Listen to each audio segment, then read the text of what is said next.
Ya, ahí estoy grabando. Entonces, aquí está la clase. Bueno, acá quedamos la clase pasada en el tema de la decidua, que igual me gustaría como repasarlo un poco porque lo que vamos a ver ahora tiene que ver justamente con eso, ¿ya? No sé si vinieron todos la clase pasada o si la vieron, entonces, como decirla de nuevo porque en verdad no es tan largo. Ya. La cosa es que cuando la mujer está embarazada, al útero grávido o útero con un embarazo, la capa funcional del endometrio pasa a llamarse decidua. Va a ir recibiendo distintos nombres según la relación que tenga con el embrión. No sé si se entiende mucho la foto que está acá y si se ve que estoy apuntando, pero acá estoy mostrando el feto, ¿ya? Tenemos 4 tipos de decidua. Primero tenemos la decidua basal, que es la que se ve acá como en cafecito, creo que es. La decidua basal tiene directa relación con el embrión y cubre al corión frondoso. Está formada por células deciduales con muchos lípidos y glucógeno.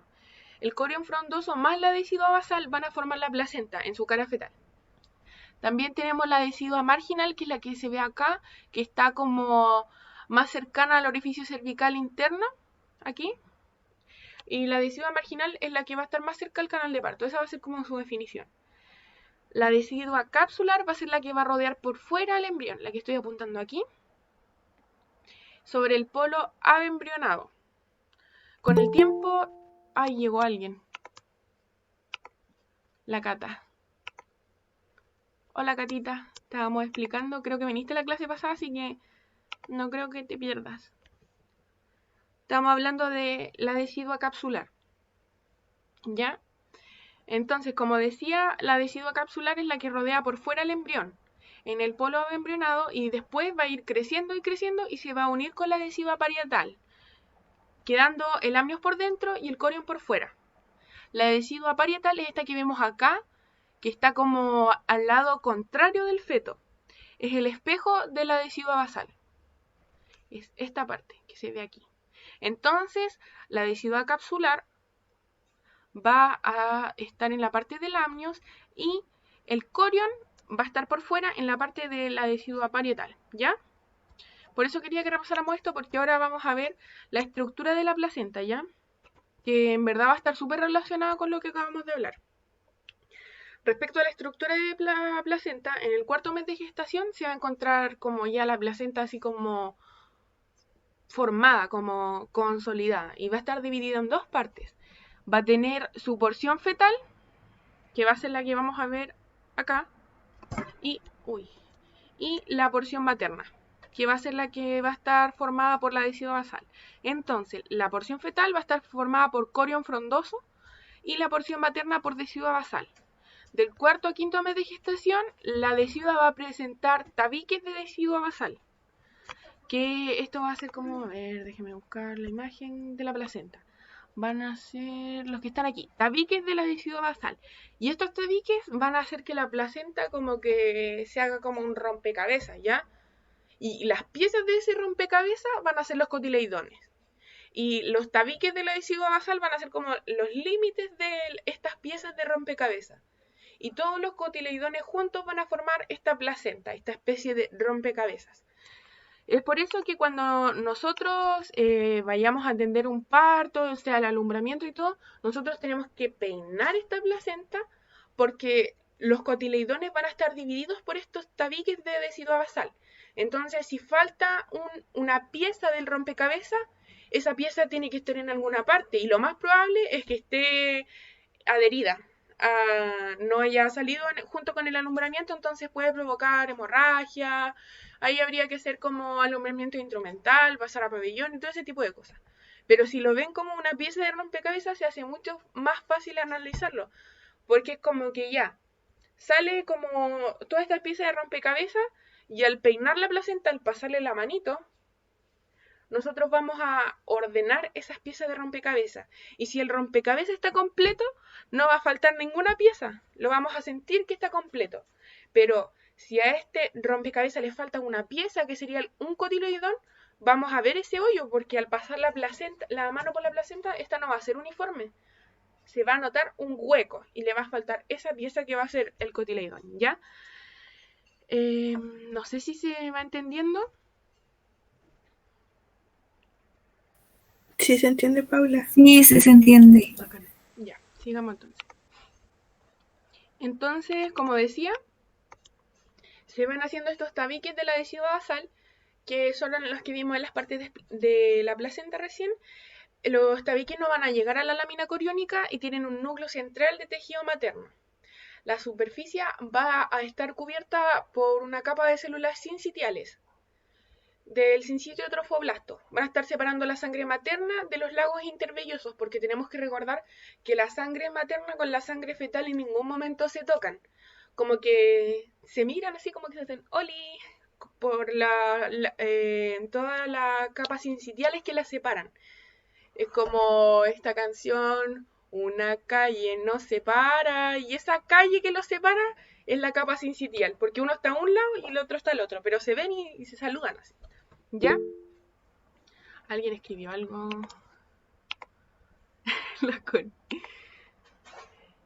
Ya. Entonces, como consecuencia de esos tabiques, en resumen, como se van a formar estas divisiones, se forman los cotiledones, esas piezas de rompecabezas que hemos estado hablando en este rato, ¿ya? Estas van a ser las estructuras realmente funcionales del intercambio materno-fetal. Estas piezas de rompecabezas de las que hemos estado hablando van a ser las que hacen posible el intercambio de nutrientes, el paso de oxígeno al feto, el paso del CO2 fetal hacia la madre, las inmunoglobulinas y todos los elementos que el feto necesita tanto recibir como eliminar, ¿ya? Otra cosa que aclarar. La bolsa de aguas es lo mismo que la membrana y a su vez eso también es lo mismo que el saco amniocoriónico, ¿ya? La membrana que está más interna es el amnios, por eso se llama amniocoriónico y no corioamniótico, ¿ya?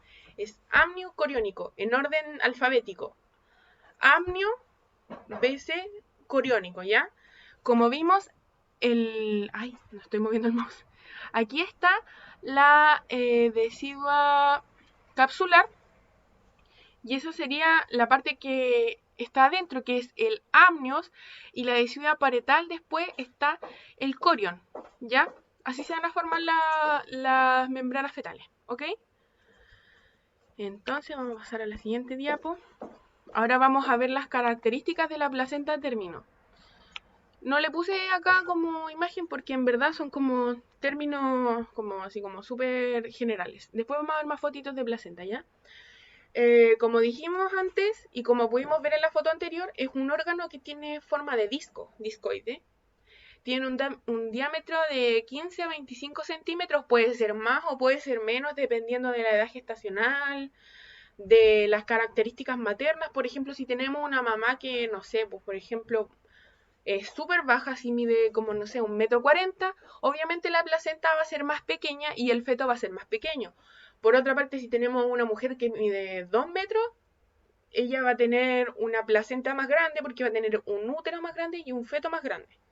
El espesor, o sea, como es de gruesa, es de 2 a 3 centímetros y pesa entre 500 y 600 gramos. Lo máximo son 700 a 800 gramos y lo mínimo va a depender de la edad gestacional, porque a menor edad gestacional, menor peso placentario, porque va a estar menos desarrollada esta placenta y el feto va a tener menos requerimientos nutricionales, va a haber menos intercambio de sangre. Si es un prematuro, por ejemplo, pueden ser entre 200 y 300 gramos. Y como decía antes, las características de esta placenta van a variar según cómo sea la madre, según cómo sea su edad, según su peso, porque, por ejemplo, no sé, pues cuando hay una madre diabética y el hijo es hijo de madre diabética, siempre vemos que son más grandes estos hijos como macrosómicos con cuerpo de rugbyista aquí arriba anchito. Obviamente la placenta igual va a ser más grande porque va a necesitar alimentar a un feto más grande. O si la madre tiene patologías, por ejemplo, cuando tenemos síndromes hipertensivos del embarazo en sus formas más severas, hay partes de la placenta que se infartan. O sea que como que de verdad se mueren. Entonces la placenta ahí se ve súper alterada. ¿Ya? Y en términos generales la placenta va a ser más o menos un sexto del peso fetal.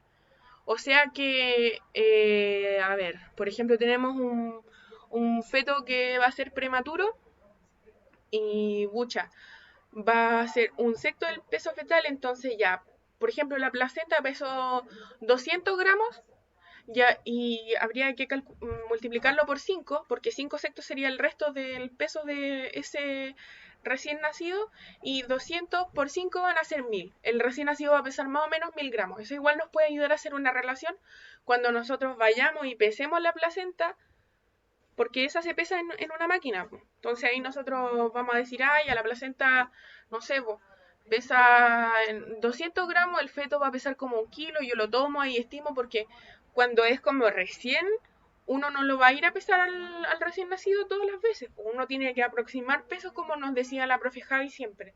Hay que desarrollar la técnica del chicken frozen, que es cuando vaya al súper, agarráis un pollo congelado y al ojo decís, oye, esto pesa, no sé, 2 kilos 200 gramos, 2 kilos y medio, 3 kilos. Entonces ahí como que a la mano tanteáis cuánto es el peso y después ves. Así, ah, sí, en verdad pesaba esto, o no, pesaba menos, no, pesaba más. Así, ¿ya? Eso sería con las características de la placenta de término, ¿ya? ¿Va quedando claro hasta el momento? Sí, todo claro. Sí, Paula. Y Qué bueno, me alegra. Ya. Entonces, como les decía, lo prometido es deuda y acá hay más fotitos. La foto que tenemos a la izquierda es la cara materna de la placenta. Tiene en promedio 15 cotileidones, o sea, lóbulos placentarios, estas piezas de rompecabezas que hemos estado hablando. Van a estar separados por surcos, que van a estar formados por estos tabiques deciduales. Y a ver, ¿con qué puedo asimilar la placenta? Ya, mira, acá tengo una almohada. Pongámosle que esta almohada va a estar dividida por partes, ¿ya? Bueno, acá sería una placenta de elefante, yo creo, porque igual la almohada es súper grande, pero yo le paso a la mano y como que si la placenta, que en este caso sería la almohada, le faltara como que le hubieran quitado una parte del algodón, vamos a sentir un hoyo y va a ser como, oye, acá falta algo, así como... Por la cara materna es por la que se peina, pues, porque como ven ahí en la foto, aquí en esta foto que voy a agrandar un poco...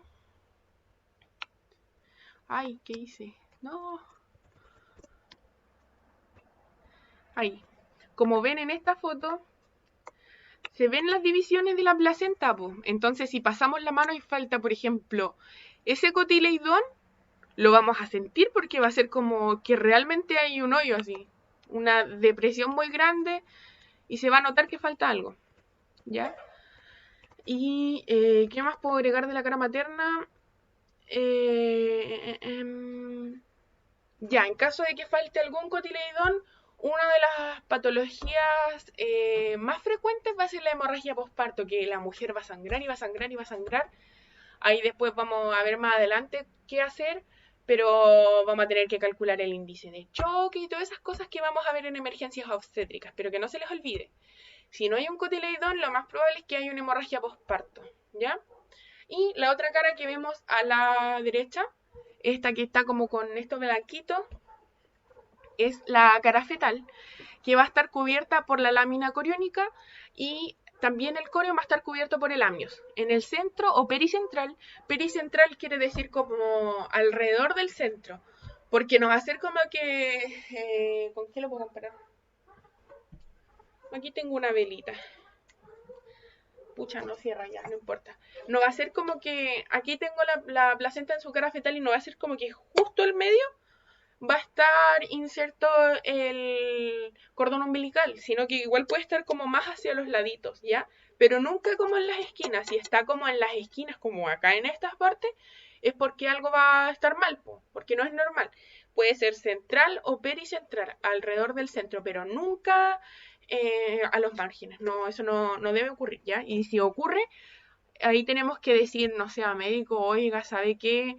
El cordón umbilical no estaba insertado pericentral, está como acá en el margen. Entonces ahí van a tener que tener ojo en ese sentido, ¿ya? Respecto a la cara fetal, vemos que está el cordón umbilical, el que tiene las arterias y las venas que van a ser de grueso calibre y que van a estar rodeadas por esta gelatina de Wharton, que es este tejido conectivo que hace como que sea como acolchadito y va a proteger a los vasos sanguíneos fetales porque si fueran como unas venas y arterias que pasaran así como sin ninguna cosa que amortiguara, cuando el feto se diera vuelta, se doblarían y cortaría el flujo sanguíneo. Po. Por eso es que son con esa gelatina, por eso esa gelatina es tan importante. Y eso respecto a las caras placentarias, ¿ya? Vamos a pasar a la siguiente diapo.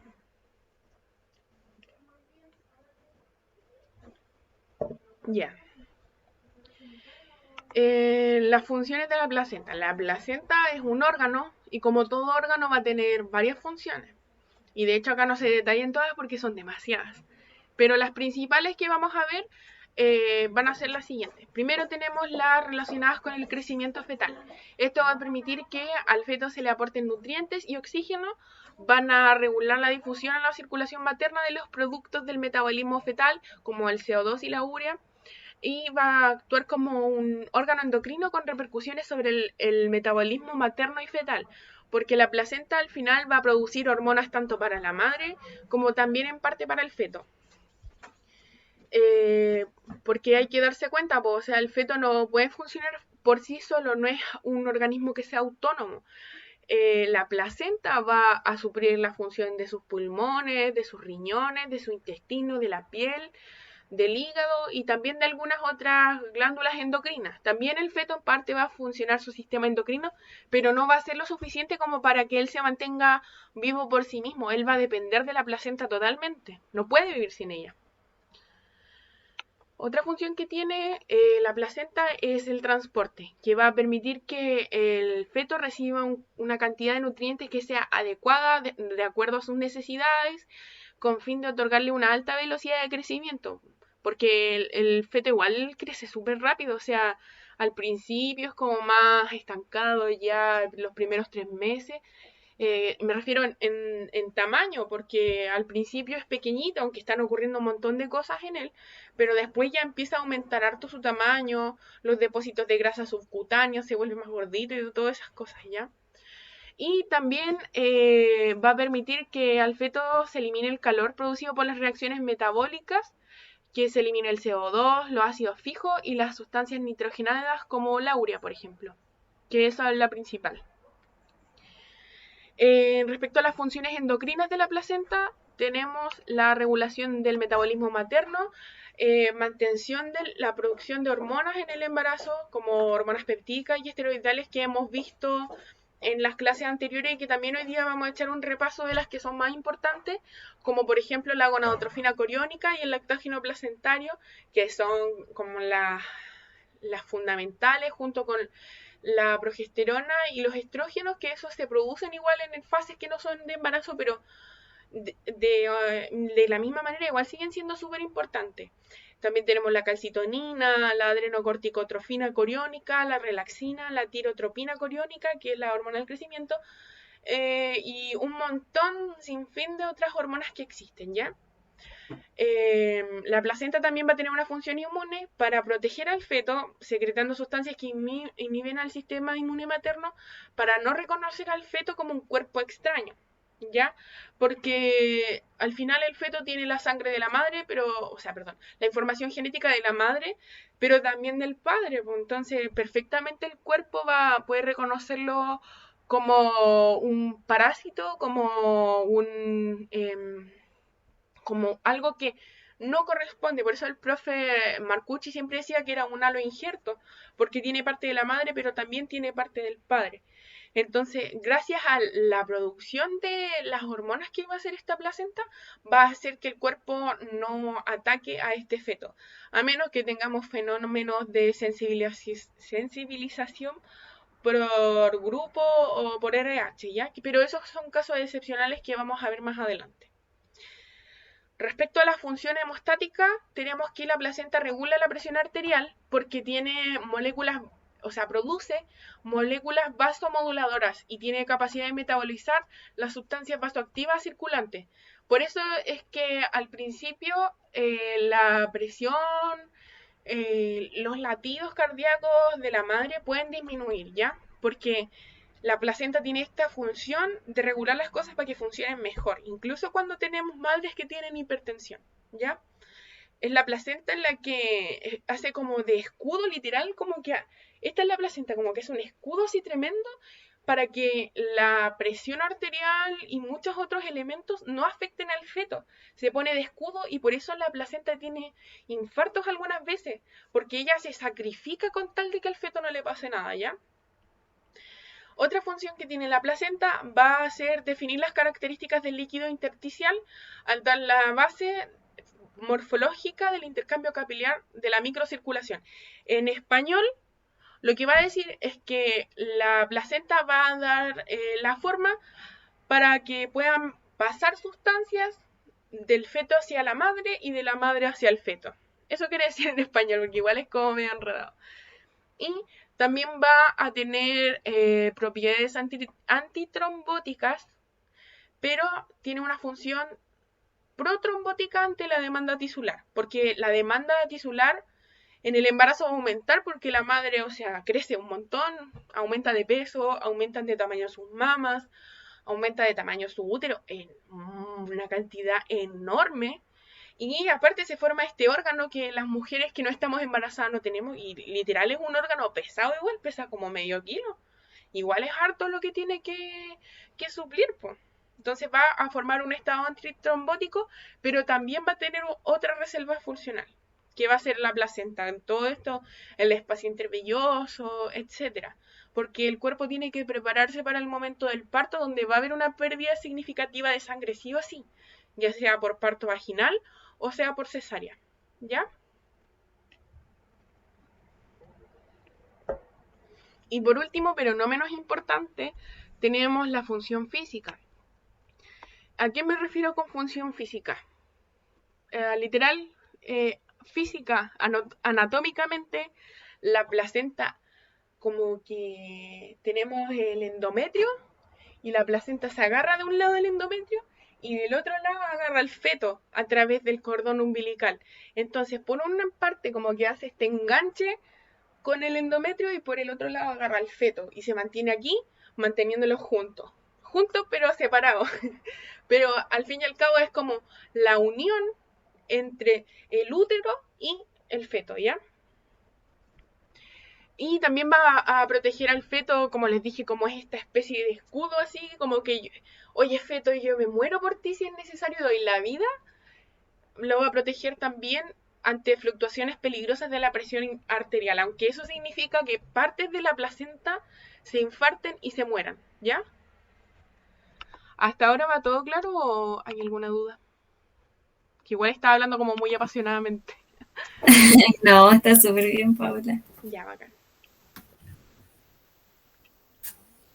Voy a seguir entonces. Se me había secado la garganta tanto. Hablo muy fuerte cuando me meto en papa.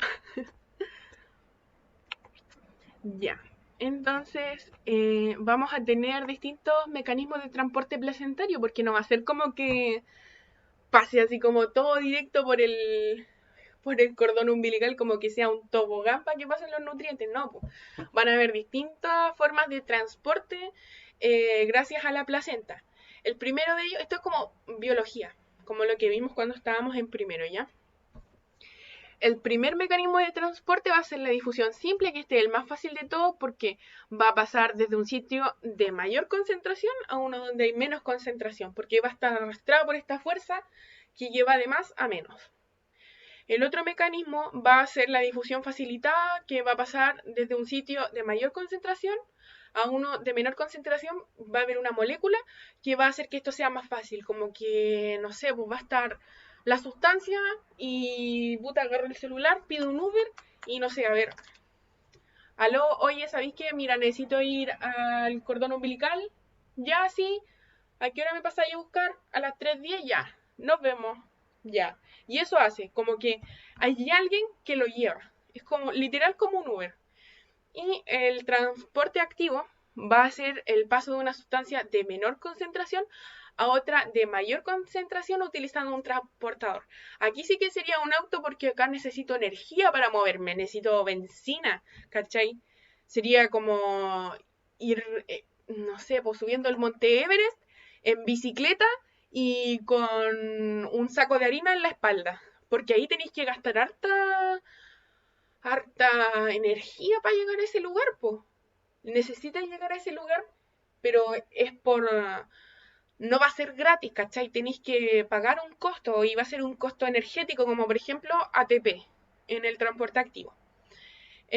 También en este sentido puede haber endocitosis, la que se usa para transportar el colesterol ligado a proteína y las inmunoglobulinas G, ya, o sea, anticuerpos. Los anticuerpos van a ir subiendo en una escalera en una bicicleta con las ruedas gastadas, con nieve y con un saco de harina en el hombro, porque tiene que gastar energía y sí o sí tiene que llegar allá, o sea, al costo que sea. Entonces, esos van a ser los tres tipos de transporte. La difusión simple, que es la más simple, como dice el nombre. Hay más acá, y como somos tantos acá, es como un moch, así vamos todos para allá, ya, con todo sino para qué.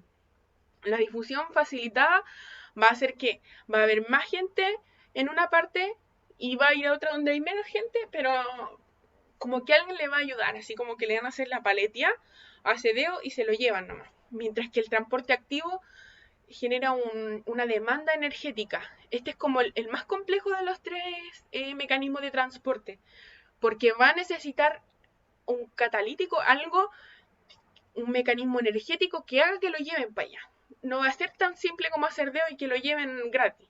Tiene que gastar algo, tiene que dar algo a cambio para poder llegar. Y que llegue es muy importante, ¿ya?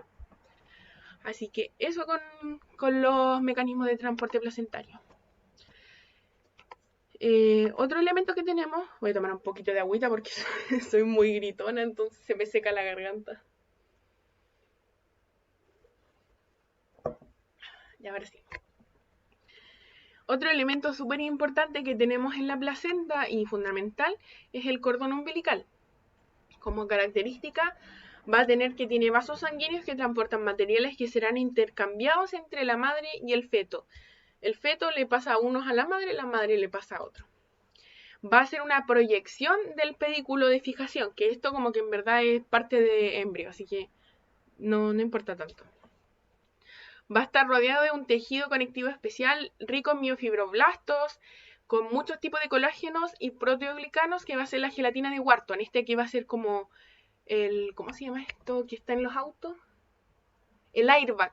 Va a ser como el airbag de los vasos sanguíneos, porque va a amortiguar todos los golpes, pues va a estar aquí como protegiendo el vaso, y si me llega, no sé, pues, va a ser como otro tipo de escudo más que va a tener el feto, porque es prolongación de la placenta, y la placenta es protección, así que va a estar como el vaso sanguíneo, lo van a tener envuelto en este papel que con burbujita, y envuelto en un montón de cosas para que estos vasos sanguíneos sigan siempre su flujo, para que estén solo preocupados de dar flujo sanguíneo y de traer el flujo sanguíneo del feto a la madre, ¿ya? Va a ser con una longitud de más o menos 50 centímetros al final de la gestación, ¿ya? Puede ser más, puede ser menos, pero en general van a ser 50 centímetros. Se inserta en la superficie fetal de la placenta, o sea, tenemos la cara materna, que es la que tiene los cotiledones, y tenemos la cara fetal, que es de la que sale el cordón umbilical, que puede estar central o pericentral, y ahí sale. Va a ser blanquecino, nacarado, sinuoso, y en ocasiones puede estar espiralado cuando el feto da mucha vuelta, y aparte que el flujo de sangre es espiralado. La sangre no es como que llegue y pase así como cuando abrí una manguera con agua, sino que la sangre va con tanta presión que a veces queda como espiralado el cordón umbilical, así como estos tallarines, no me acuerdo cómo se llama, pero estos tallarines que venden que son como medio espiralados, las espirales, así se llamaban. Va a estar como de esa forma el cordón umbilical, así como se ve en la foto de la izquierda, ¿ya? Cuando no se ha cortado aún, va a tener un pulso propio, o sea, va a nacer el bebé y todo, y ya la madre lo pone al pecho, apego inmediato, un momento hermoso y todo. Y nosotras como matronas vamos a mirar y vamos a ver que el cordón va a estar tum, tum, tum, tum.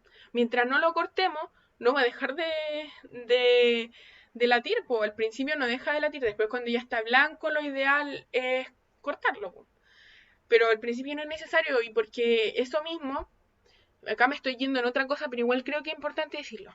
Esa misma cantidad de sangre que sigue pasando de la placenta al feto es súper importante porque puede hacer que, bueno, previene la anemia fetal y aparte va a significar un gran aumento del hematocrito porque los bebés al principio son súper chicos y en verdad no tienen mucha sangre y por eso en ellos se utilizan estos tubos microscópicos para sacarles sangre.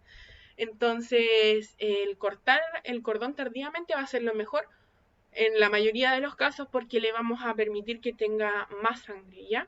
De que de por sí ellos tienen poca, en relación a nosotros los seres humanos de 20 a 30 años, tenemos mucha más sangre. Ellos tienen súper poca, entonces es ser generoso al final, así como ya, llévate la sangre si al final es tuya.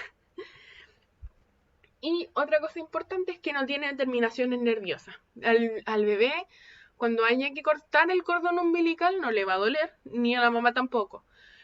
Y eso igual es súper importante recalcarlo siempre cuando se hagan las educaciones a las madres cuando ya bucha el cordón ha sido cortado y ya al feto, oh, perdón, al feto, al bebé, hay que empezar a cambiar el pañal y todo.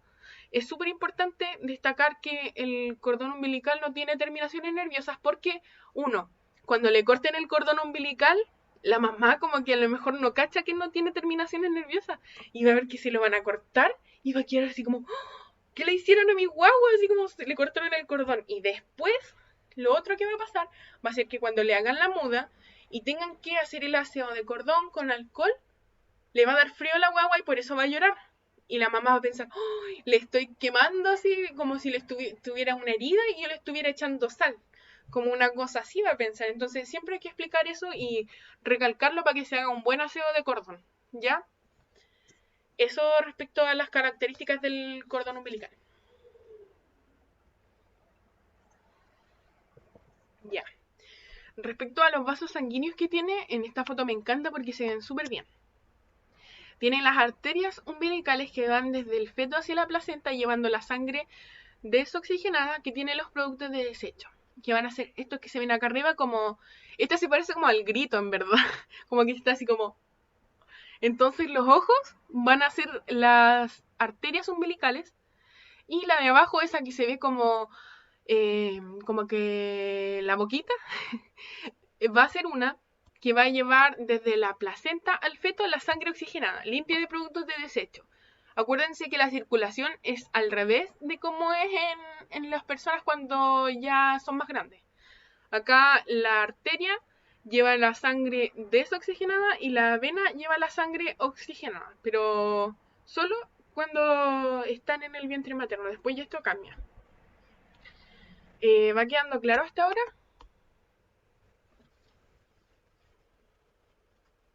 Sí, Paula.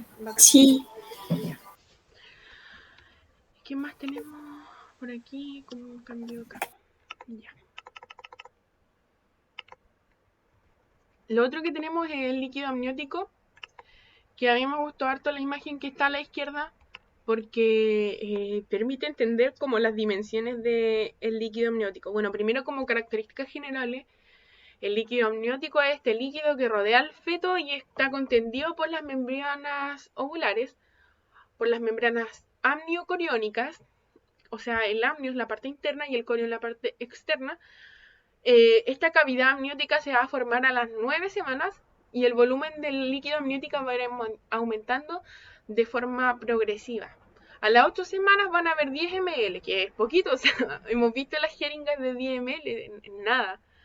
Después va a llegar hasta los 800 ml a las 32 semanas y a las 40 semanas va a disminuir a 300 ml, porque a las 32 semanas igual el feto va a tener caleta de espacio para moverse, o sea, como que va a bailar ahí adentro del útero.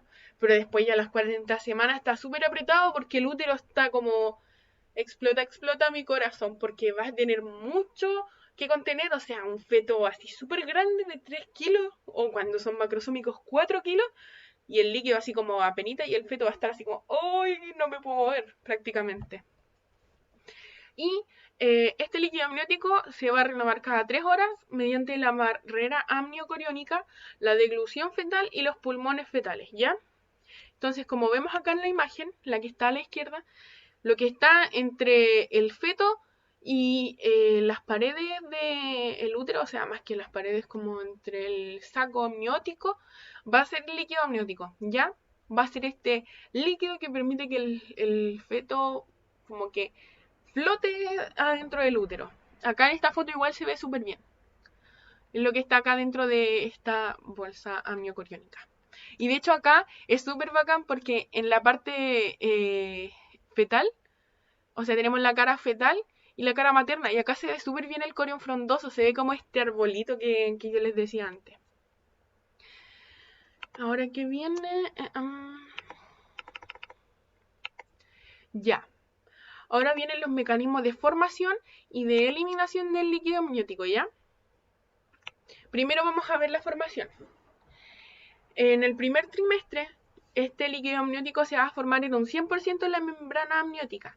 Luego, al final del primer trimestre y al inicio del segundo trimestre, ¿lo dije bien? Al final del primer trimestre e inicios del segundo trimestre, sí lo dije bien. Va a estar formado por corión frondoso, piel fetal, orina fetal, deglución fetal y absorción gastrointestinal. El feto va a producir orina, se traga la orina y después la vuelve a eliminar y después se la vuelve a tragar. Va a ser como un menjunje de cosas que van a ver ahí dando vueltas, pero todas estériles, ¿ya? Así que no es como que el feto sea un cochino, sí, va a estar todo limpiecito. Y después, a la mitad del segundo trimestre, hacia y al término de la gestación, se va a formar gracias a la orina fetal y al líquido pulmonar. Que igual el feto va a seguir haciendo lo mismo. Produce orina, la traga, así fortalece su movimiento de deglución y puede tragar de mejor manera y adaptarse mejor al pecho materno cuando nazca. Y después la vuelve a orinar, así todo el rato. Pero todo estéril, todo limpiecito. Y luego vamos a tener la eliminación de el líquido amniótico. Primero tenemos, lo tenemos ordenado de lo que más es a lo que menos es. Lo primero y lo que está más encargado de eliminar el líquido amniótico es la deglución y la reabsorción intestinal. O sea, el feto traga, su intestino lo procesa y después lo orina. Y después se lo vuelve a tragar. Otra vía es la vía intramembranosa, que va a ser una absorción hacia la sangre por riego de la cara fetal de la placenta. Y la vía transmembranosa, que esa es como la que menos ocurre y un porcentaje súper bajo, que va a ser la absorción entre el líquido amniótico y la sangre materna dentro de la pared uterina. Pero eso va a ser mínimo, mínimo, mínimo, no es casi nada. Solo es como algo, un dato freak que saber, porque la principal vía siempre va a ser la deglución y la absorción intestinal. Ahora, recordando, si hay, por ejemplo, polidromios, puede deberse a que el bebé, el feto, tenga una atresia, ¿ya?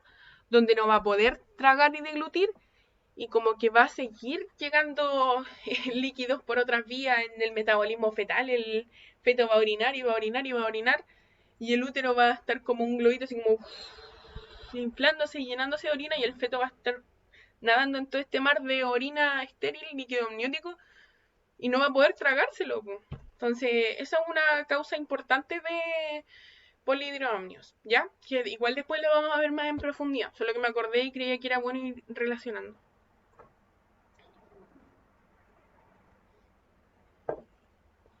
Ya.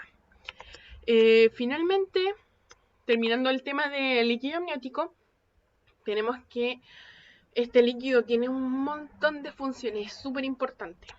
Por ejemplo, la primera es que protege al feto contra impactos mecánicos extremos, como por ejemplo, la mamá va manejando, va escuchando Bad Bunny, va de pana ahí, y de repente se cruza un camión y choca.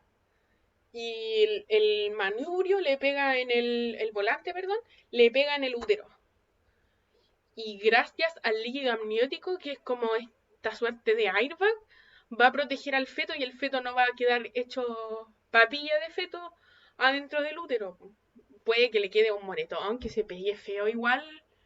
Obviamente eso hay que ir a revisarlo, aunque ya sea un choque chico, igual es importante hacer un monitoreo fetal. Pero gracias al líquido amniótico esto no va a ser tan traumático, ¿ya? Lo otro que hace es asegurar la hidratación fetal, ¿ya? Va a permitir el crecimiento fetal de forma simétrica porque el feto va a estar como flotando en este espacio. Es como, por ejemplo, cuando uno se queda dormido, ¿ya? De que, no sé, pues la Connie era buena para quedarse dormida en la U. Cuando uno se queda dormido y se queda dormido con la mano en la cara, y como que pasáis tanto rato como con esta parte apretada, que después te queda como media deforme, así como que te queda la cara roja un día, o si te dormís con la mochila en la cara, te queda como marcada la mochila. Ya, el líquido amniótico evita que a los fetos les pase eso, porque no van a estar como pegados a alguna parte como así, sino que van a estar flotando y van a poder dormir tranquilitos y moviéndose dentro del útero, y no van a estar pegados con otras partes, y eso va a permitir que la cara y el cuerpo crezcan de forma simétrica, ¿ya? Y relacionado con eso mismo va a evitar que el feto se comprima, su cordón umbilical igual no va a comprimirse y la placenta tampoco, gracias a este líquido que permite que todas las cosas estén donde tienen que estar. Va a disminuir la repercusión de los movimientos fetales sobre el útero, o sea, ya igual la mamá va a sentir cuando el feto le pega las pataditas y todo, pero no va a ser tan terrible, po. De hecho, una forma bien simple de pensarlo es como, a ver, cuando la mujer está en trabajo de parto y le hacen una amniotomía. Y resulta de que la cabeza fetal empieza a chocar directo con el cuello uterino. Y está así. Y a la madre le duele caleta, po, porque el feto está literal como pegándose con el cuello uterino. Entonces, lo que hace el líquido amniótico y las membranas amnióticas igual es amortiguar estos golpes que pega el feto de repente o la presión de las partes fetales, ¿ya? ¿Qué otra cosa importante? Una parte del líquido amniótico se deriva a la excreción del feto, o sea, todo esto de la orina fetal que después lo procesa la placenta, va a hacer este tema de sacar la urea y el CO2 del feto, ¿ya? Facilita el movimiento fetal, es cosa de pensar. Cuando estamos en una piscina, en un lago, estamos flotando, podemos movernos libremente, podemos mover nuestros brazos, nuestras piernas, es como mucho más cómodo. Y eso mismo le pasa a los fetos. Va a proteger contra las fluctuaciones de temperatura, por ejemplo, hay una mamita que vive en la Antártica, está en un iglú, pero el feto va a seguir calentito porque va a estar dentro de su gatita y ahí esas cosas no van a afectar, ¿ya? Porque el líquido amniótico va a aislar un medio del otro, ¿ya? Lubrica el canal de parto porque es un líquido, es como cuando tenemos una usuaria que va a hacerse un PAP y le mojamos el espéculo con agua, lo mismo. Acá va a permitir que no moleste tanto el contacto del feto con la vagina, porque es incómodo cuando algo pasa por la vagina y está seco, obviamente. También va a ayudar en la distribución regular de la fuerza uterina sobre el feto durante las contracciones, o sea que el útero no le haga así en la cara al feto, sino que como que vaya distribuyendo esta fuerza uniformemente y le ayude a avanzar, no a quedarse estancado, ¿ya? Y otra cosa importante es que los electrolitos sodio y potasio se restituyen cada 15 horas porque el feto se los va tragando, después va eliminando sus desechos y ahí después se va reponiendo el sodio y potasio, ¿ya? ¿Quedan claras las funciones? Porque ahora vamos a pasar a otro tema. Súper clara, Paula. Ya, bacán. Sí, Paula, súper bien. Bacán, chiquilla. Y ahora vamos a ver, con esto terminamos. Vamos a ver las hormonas placentarias, que igual vimos algunas antes, pero en esta clase salían de nuevo como con otro enfoque, así que igual las vamos a repasar. Y acá les dejé este cuadrito de los valores de referencia de la beta HCG, porque no lo tenían antes ahí y yo igual creo que es bueno que lo vean, ¿ya? Ya. Respecto a la gonadotrofina coriónica humana, es la hormona llamada del embarazo, es la hormona más conocida del embarazo. Todos los test de embarazo se enfocan en esta hormona, los cualitativos, los cuantitativos de orina que te dicen la cantidad de semanas.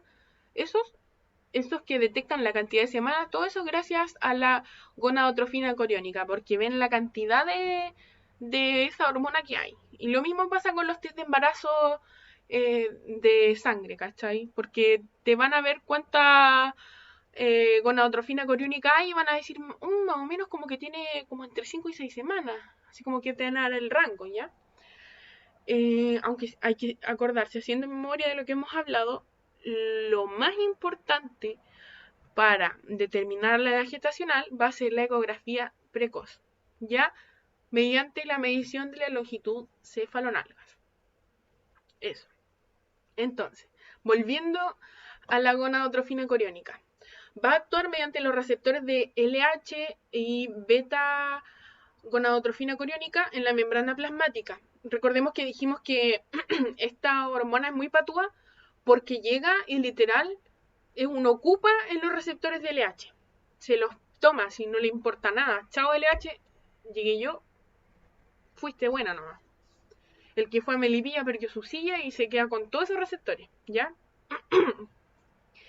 Gracias a esta hormona, el cuerpo amarillo se va a mantener durante el primer trimestre, particularmente durante las 4 a 6 semanas, porque ahí dijimos que el cuerpo amarillo es el que se preocupa de producir las hormonas necesarias como la progesterona y los estrógenos mientras la placenta madura para poder cumplir con esa función. Tiene relación estructural con la FSH, la LH y la TSH, pero principalmente con la LH. Por eso es que esta patúa llega y le quita los receptores, ¿ya?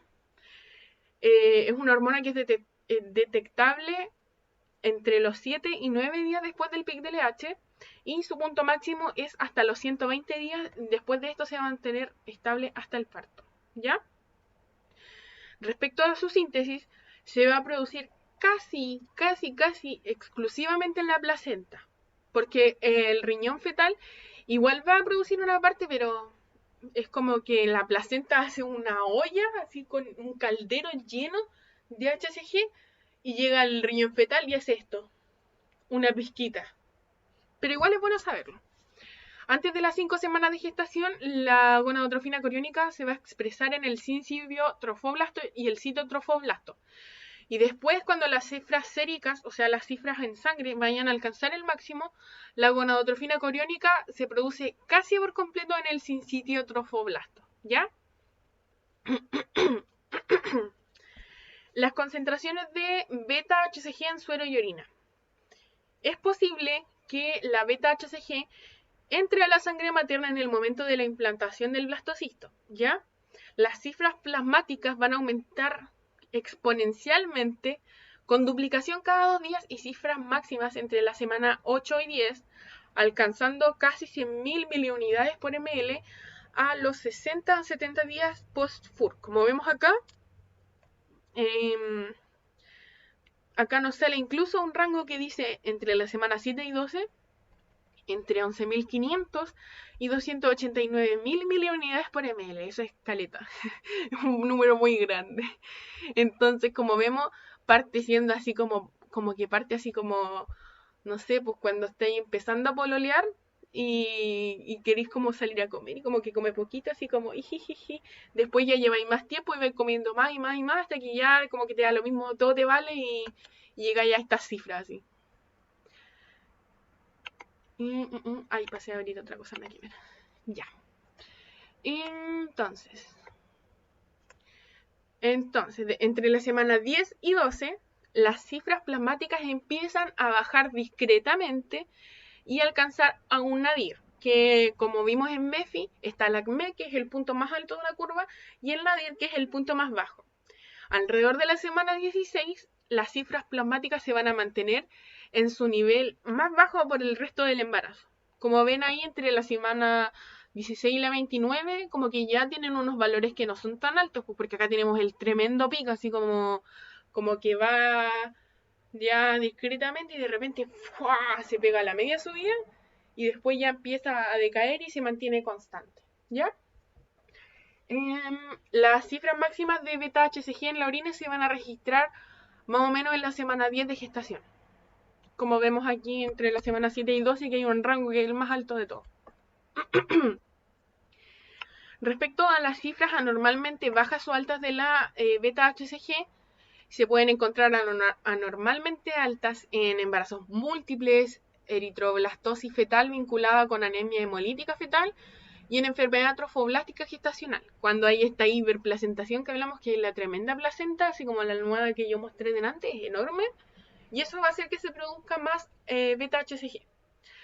Pueden haber cifras que van a ser más o menos un poco, o sea, igual van a ser harto más altas que lo que es el promedio en el segundo trimestre en las gestantes que tienen fetos con síndrome de Down. Y pueden haber cifras más o menos bajas en gestantes con pérdida gestacional temprana o con embarazo ectópico. Porque cuando tenemos un embarazo ectópico, por ejemplo, si es en la tuba, no va a haber tanto espacio para producir placenta, porque el útero es así y la tuba es así. Entonces no va a haber tanto espacio para que se forme placenta y no se va a poder producir tanta gonadotrofina coriónica humana. ¿Ya? Eso con la gonadotrofina coriónica. Ay, me faltaba decir algo. Ya. La función biológica de la gonadotrofina coriónica humana. Ambas subunidades de gonadotrofina coriónica, es decir, la subunidad alfa y la subunidad beta, van a ser necesarias para la unión al receptor de LH, gonadotrofina coriónica, en el cuerpo amarillo y en el testículo fetal. De estos receptores que estamos hablando, que la patúa de la beta-HCG llega y se roba de la LH. ¿Ya? Va a necesitar la subunidad alfa y la beta, pero la beta es la que nosotros vemos en los exámenes de orina y de sangre, ¿ya? Otra función biológica que va a tener esta hormona va a ser el rescate y mantenimiento del cuerpo amarillo, manteniendo la producción continua de progesterona, porque este le va a decir al cuerpo amarillo: porfa, no te mueras, porfa, te quiero mucho, así, mantente por lo menos hasta la semana 4 o 6 o me muero, así. Entonces lo va a mantener ahí como aguantando, a medio morir saltando, hasta que la placenta ya pueda cumplir con la función que necesita. Va a estimular también la producción de la testosterona fetal, generando la diferenciación sexual masculina, ¿ya? Y también va a estimular a la glándula tiroides materna que funcione. Incluso van a haber gestantes que tengan enfermedad trofoblástica gestacional, lo que quiere decir que van a producir mucha beta-HCG y que por eso les van a tener signos bioquímicos, o sea que en los exámenes se van a ver, y signos clínicos como el bocio de hipertiroidismo, como la exoftalmia cuando los ojos están como para afuera, el bocio que está como aumentado el tamaño de la glándula tiroides. Eso va a pasar porque va a haber una producción muy elevada de gonadotrofina coriónica humana, ¿ya? Eso es lo que tengo que decir sobre la gonadotrofina coriónica humana. ¿Alguna duda? Nos quedan como una diapo más de hormonas y después vienen como un resumen de otras que no son tan importantes. No, Paula, todo está súper claro. Hasta por lo ahora no menos yo. tengo dudas. ¿Qué cosa? Es que hablaron al mismo tiempo. Sí, Connie habla. No, aquí hasta ahora no tengo dudas. Ya, no, acá. Sigamos. No me copies. Que son locas. Ya, sigamos entonces. Esta otra hormona importante de la que habíamos hablado un poquito igual hace unas clases, que es el lactógeno placentario humano, que se abrevia con HPL. Es una hormona peptídica que va a comenzar a secretarse entre el día 5 a 10 post-implantación y que se va a poder detectar en la sangre materna desde la sexta semana de gestación. La mayor parte va a circular en la madre. Como que va a haber un montón en la madre y en el feto va a haber apenas una pizquita, así. Porque va a tener una concentración 100 veces menor en el feto, o sea, va a tener un moquito de lactógeno placentario. Y la madre va a actuar como una hormona anabólica que va a aumentar la secreción de la insulina y también tiene una acción lipolítica, lo que quiere decir que va a facilitar que se usen las reservas de grasa y va a hacer que haya un menor consumo de glucosa y aminoácidos durante el ayuno, aumentando estos en el feto, o sea, haciendo que el feto crezca más, como que el lactógeno placentario le dice así como: tome, todo esto es suyo. Le dices eso al feto y el feto se lleva todo démosle nomás. va a estimular la gluconeogénesis hepática y también va a estimular la síntesis de ADN en los condrocitos, que van a ser las células del cartílago fetal. Por lo que va a hacer que se formen, o sea, va a ayudar mucho a que se formen las estructuras cartilaginosas en el feto. Y también tiene propiedades angiogénicas a nivel fetal, lo que quiere decir que va a permitir que se formen vasos sanguíneos. ¿Ya? Y eso sería respecto al lactógeno placentario. Y esta es nuestra última diapositiva. Aquí tenemos otras hormonas placentarias que igual son importantes, pero o las hemos visto o no son tan importantes como las otras dos. ¿Ya? La primera de la que vamos a hablar es la variante de la hormona del crecimiento, HGH-B. Esta hormona se va a sintetizar en el sencillo trofoblasto placentario. Sus niveles maternos aparecen entre las 21 y las 26 semanas de gestación y va a aumentar su concentración hasta la semana 36. Se puede unir a las proteínas de transporte de la hormona hipofisiaria, así como también usar los receptores. Y en resumen, lo importante de todo esto es que va a tener una función anabolizante en la madre. Acordémonos, la cata destruye, la ana construye, ¿ya? Permitiendo la biodisponibilidad de nutrientes en la circulación fetoplacentaria, regulando el crecimiento fetal. O sea, en resumen, lo que va a hacer es como el lactógeno placentario. Le va a decir al feto, tome todo esto de usted. Saque nomás, saque con confianza, lleve caserita, lleve baratito, así. Eso va a hacer. Le va a dar todo al feto. Otra hormona importante de la que ya hemos hablado harto es el estrógeno, que va a estimular el crecimiento del miometrio y que es producido por precursores de las glándulas suprarrenales maternas y fetales, ¿ya? El estado de estrógeno así aumentadísimo va a terminar con el parto. O sea, ya tenemos un montón de estrógeno en la gestación y después es el parto y baja. Las primeras 2 a 4 semanas de gestación, los estrógenos van a ser producidos por el cuerpo lúteo o cuerpo amarillo, que va a ser mantenido gracias a la gonadotrofina coriónica humana. Luego, estos niveles van a ir disminuyendo hasta la 7ª semana y va a ocurrir una transición luteoplacentaria, o sea que va a pasar de hacer esta hormona el cuerpo lúteo a la placenta. Va a ser ella quien la produce, como hemos dicho.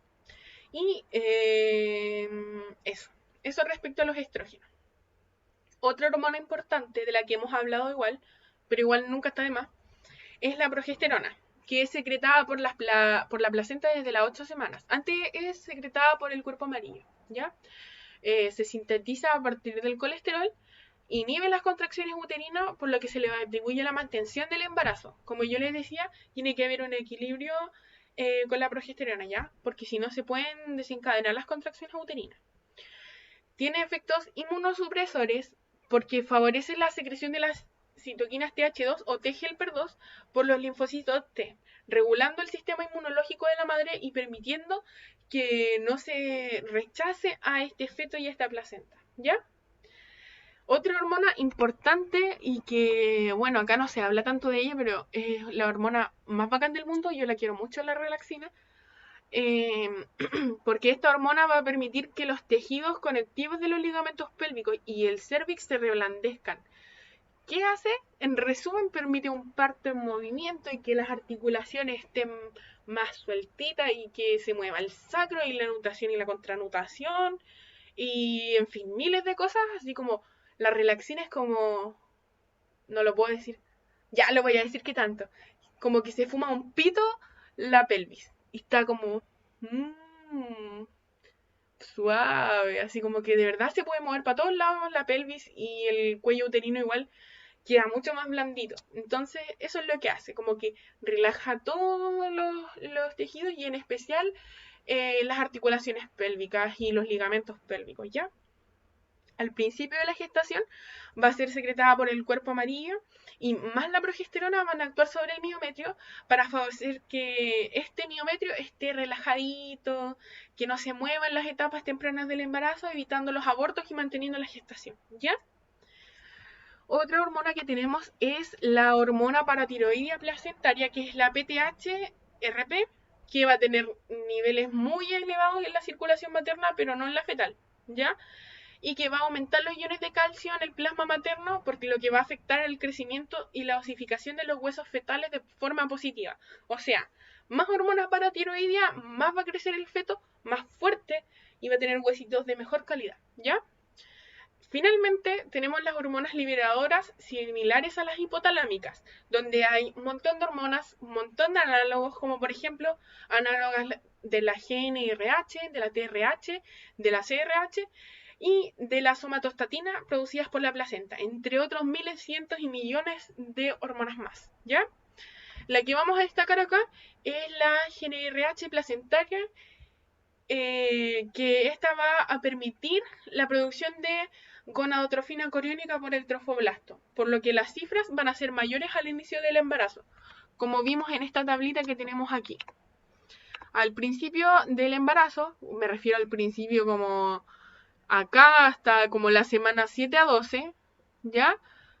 Van a tener niveles muy altos de gonadotrofina coriónica. Y todo esto va a ser gracias al empleado del mes, que es la GNRH placentaria. Empleado del mes. Gracias a ella se va a poder aumentar esta producción de gonadotrofina coriónica, y en verdad es súper fundamental, porque si lo pensamos, ya, tenemos la gonadotrofina coriónica. ¿Qué permite la gonadotrofina coriónica? Que se mantenga el cuerpo lúteo por un tiempo mientras la placenta crece. O sea que gracias a esta hormona, la gonadotrofina coriónica puede permitir que se mantenga el cuerpo amarillo y que éste produzca estrógeno y progesterona. O sea, es una hormona súper bacán y nadie habla de ella. Así que yo le doy el premio a empleado del mes porque nadie la pesca nunca y hay que reconocerlo. Es una hormona bacán. Así que eso sería mi show por hoy. Estaríamos listos por hoy. No sé si alguien tiene alguna duda o algo. Igual fue como una clase que estaba como muy prendida, no sé. Sí, igual fue como un poquito intensa. Es que yo la clase pasada no estuve, entonces igual me costó como enganchar un poquito, pero estuvo súper bueno. Qué bueno. Como que explica súper clarito. Gracias. Es que lo intento relacionar con cosas que no sean tan de la materia para que no sea tan fome, porque en clase yo me aburría de repente o me iba como... Me pasaba una mosca y me distraía porque no me llamaba. Yo me río todo el rato.